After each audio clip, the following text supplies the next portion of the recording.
गेल्या 4 दिवसापासून मी अन्नत्याग आंदोलनाला बसलेलो आहे बुलढाण्यामध्ये।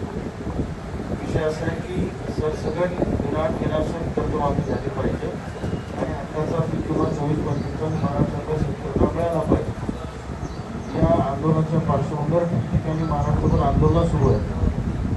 आज अनेक शेतकरी मुंबईच्या गेटवे ऑफ इंडियावर आंदोलन करत होते, समुद्रामध्ये जात होते। त्यांना पोलिसांनी अटक करून कोलाबा पोलीस स्टेशनला अडवून ठेवलेलं आहे। त्यांच्यावर गुन्हे दाखल करत आहेत, त्यांना अत्यंत वाईट ट्रीटमेंट देत आहेत। हे काही बरोबर नाहीये, लक्षात ठेवा। ते काही चोर दरोडेखोर उचलके नाहीये, ते शेतकऱ्यांसाठी लढणारे कार्यकर्ते आहेत। त्यांनी कुठलाही कायदा हातात घेतलेला नाहीये। त्यामुळे त्यांच्यावर गुन्हे दाखल करून जर त्यांचा आवाज दडपण्याचा प्रयत्न केला किंवा त्यांना अटक केली तर महाराष्ट्रभर शेतकऱ्यांचं आंदोलन अधिक तीव्र होईल। शेतकऱ्यांचा संयम तुटला तर मग त्याची जबाबदारी आमची नाही, ती जबाबदारी सरकारची असेल।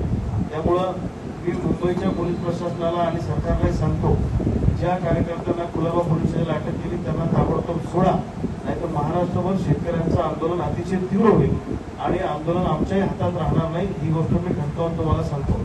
माझ्या तब्येतीला काही बरं वाईट झालं त्याला पूर्णपणे राज्य सरकार जबाबदार असेल।